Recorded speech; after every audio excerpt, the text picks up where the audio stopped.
রোজাও রাখলাম, হজ পালন করলাম, জাকাতও দিলাম, তবু কি আমার গুরুর চরণ ধরতে হবে? হ্যাঁ, অবশ্যই। কেন ধরতে হবে? তোমার পেট ব্যথা বা মাথা ব্যথা, তোমার একজন অ্যালোপ্যাথিক নতুবা হোমিও ডাক্তারের কাছে তোমার যেতে হবে। পেট ব্যথা ঔষধের জন্য তোমার একজন ডাক্তারের শরণাপন্ন হতে হবে। অনুরূপ এই দেহের মাঝে বাম স্তনের 2 আঙ্গুল নিচে এক টুকরা মাংস আছে, যার নাম হচ্ছে কল্ব। এই কল্বের ডাক্তার কিন্তু হোমিওপ্যাথিক আর এলোপ্যাথিক না। এই কল্বের ডাক্তারই হলো একজন কামেল মুর্শিদ। তোমার কল্ব যদি অপবিত্র থাকে, তাহলে তোমার আপাদমস্তক, তোমার সারা দেহই অপবিত্র। তো তাই তোমার সেই কল্বের চিকিৎসা করতে গেলে তোমার একজন গুরুর হাতে তোমাকে আত্মসমর্পণ করতে হবে। গেল এক। 2 নাম্বার, আমরা মুসলমান। মুসলমান শব্দের অর্থ হলো আত্মসমর্পণকারী।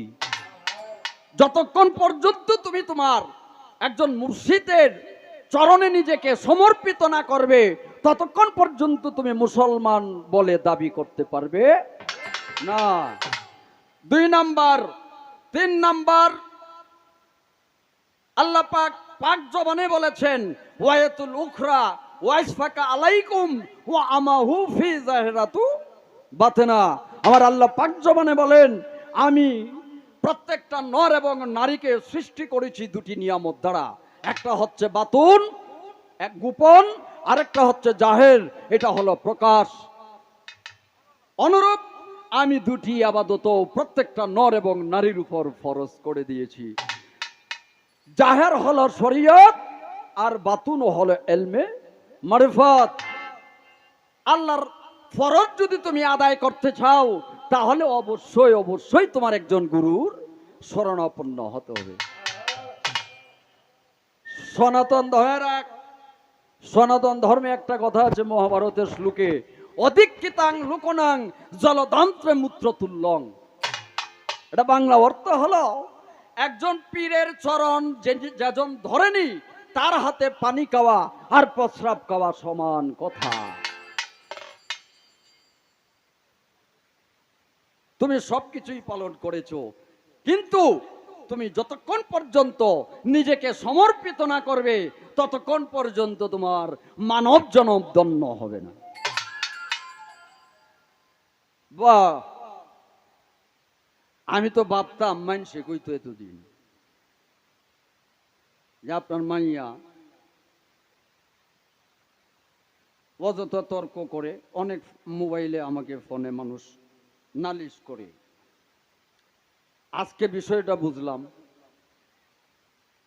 বাহ, তোমার প্রতি আমার অন্তর থেকে, অন্তরের অন্তঃস্থল থেকে তোমার প্রতি আমার আশীর্বাদ।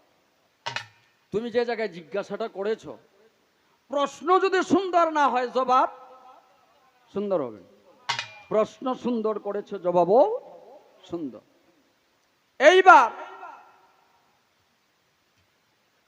একটা ছেলে বা একটা মেয়ে যখন নার্সারিতে ভর্তি হয়, তখন মাস্টারে এটা জিগায় না, বাবু তোমার নাম কি, তোমার আব্বার নাম কি, তোমার বাবার নাম কি? এটা জিজ্ঞাসা করতে তো আর অসুবিধা নাই, কি বলেন? শিষ্য শব্দের অর্থ অবুঝ, যার কোনো বুঝ শক্তি নাই। এরপরেও যেহেতু আমি বুঝতে পারছি যে এতটাও অবুঝ আসলে সে না, তাই তার নাম ঠিকানাটা অন্তত জিজ্ঞাসা করা যায় নাকি বলেন? বলো তো মা, তুমি পৃথিবীতে মায়ের সিকিম থেকে 10 মাস 10 দিন লালিত হয়ে তুমি এই ধরাধামে এসেছো। আদর করে তোমার নাম রাখছে তোমার আব্বা আম্মায় মুন্নি সরকার। তাহলে যখন তুমি পৃথিবীতে আসো নাই, মাতৃ সিকিমেও আসো নাই, বাবার ললাটে ছিলে মস্তিষ্কে, যেটাকে স্থূল দেশ বলা হয়। মা, তখন তোমার নাম কি ছিল? তখন তোমার নামটা কি ছিল? পৃথিবীতে আসার পরে তোমার আদর করে নাম রাখছে মুন্নি। সোহাগের মেয়ে বলে তোমাকে সরকার উপাধি পাইছো, কিন্তু তুমি মুন্নি। যখন পৃথিবীতে আসনি তখন তোমার একটা নাম ছিল, সেই নামটা কি? তোমার মার নাম জুবেদা। পৃথিবীতে আসার পরে তোমার মারও একটা নাম আছে, ওইটা কি? তোমার বাবার নাম। পৃথিবীতে যেটা আসার পরে রাখছে এইটা না, এইটাও তুমি পৃথিবীতে আসার আগে তোমার বাবারও একটা নাম ছিল। কইও তো বেটি, যখন স্বার্থ না একটু বুঝে লাই।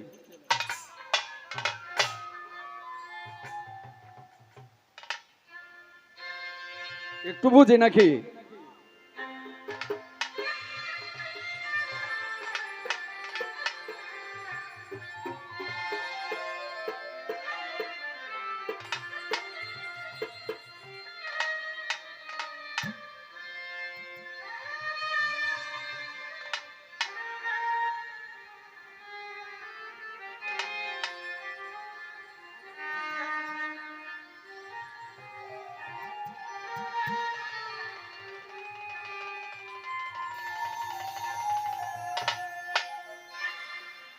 ধরিয়া গুরুর চরণ করো আত্মসমর্পণ।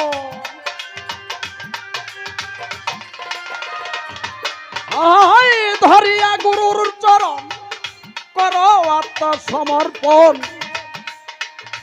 ভজ চরণ দিব্য জ্ঞানে, ইহকাল কি পরকাল, সুখে থাকবি চিরকাল। ভয় কি রে তোর সামনে?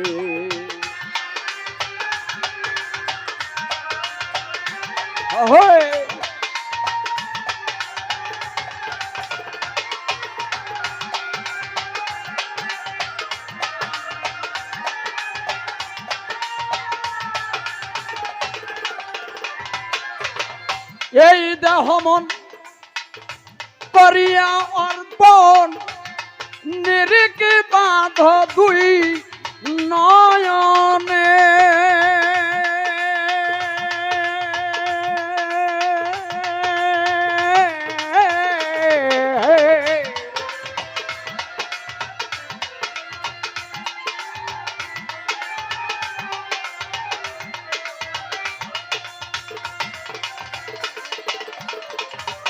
ওই এই দেহ মন করিয়া অর্পণ, নিরিকে বাঁধ দুই নয়নে।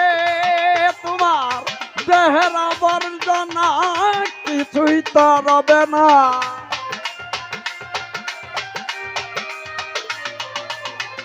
দেহের আবর্জনা কিছুই তো রবে না। খাটিবে গুণা তোমার জীবনে, ইহকাল কি পরকাল, সুখে থাকবে চিরকাল। ভয় কি আছে ফালুবাই জীবনে?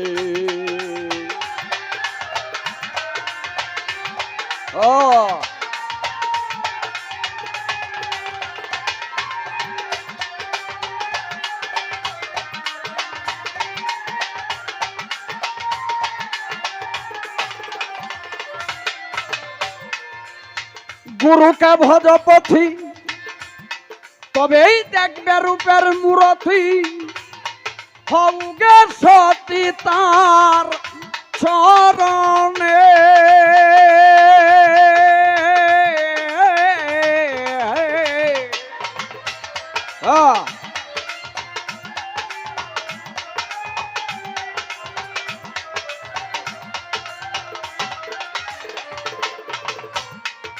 গুরুকে ভজ পথি, তুমি দেখবে রূপের মূরতি। হৌগে সতী ওই চরণে জলে কি স্থলে তরাইবে দয়ালে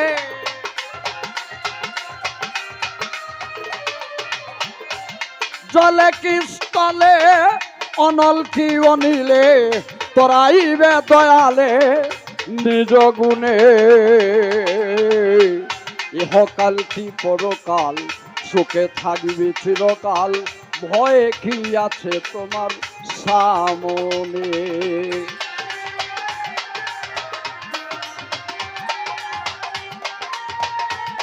বাবা বাবা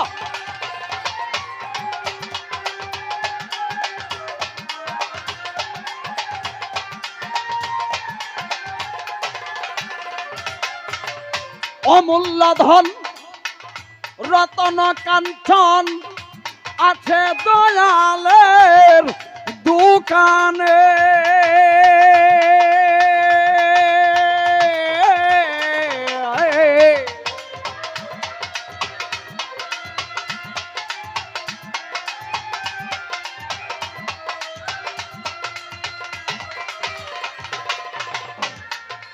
রতন ভাই অমূল্য ধন পরশরতন আছে দয়ালের দুখানে ওই গুরুমান মহাজন রসিক সুজন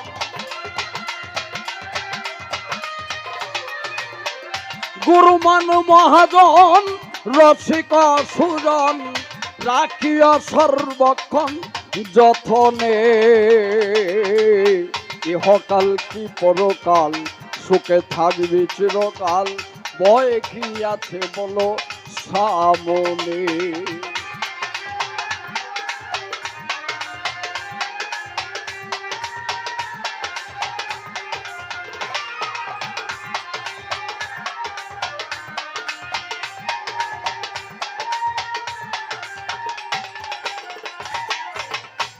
মুন্নি তোমার ঠিক হলে নাম সাধন মুর্শিদ রূপে নিরঞ্জন দেখিবে সর্বকন্তর সামনে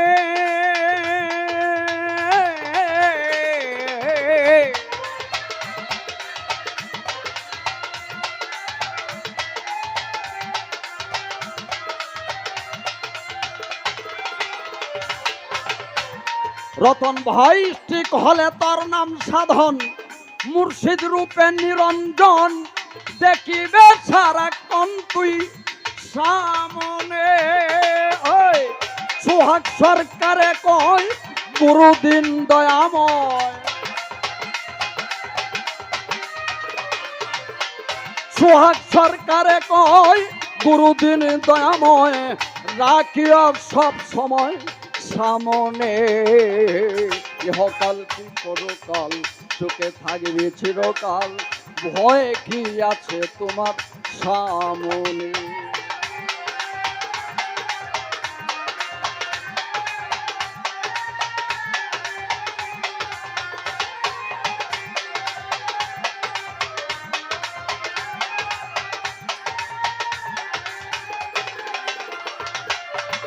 ধরিয়া গুরুর চরণ কর আত্মসমর্পণ ধরিয়া গুরুর চরণ তুমি করো আত্মসমর্পণ ভজ চরণ দিব্য জ্ঞানে ইহকাল কি পরকাল সুখে থাকবি চিরকাল ভয় কি আছে তোমার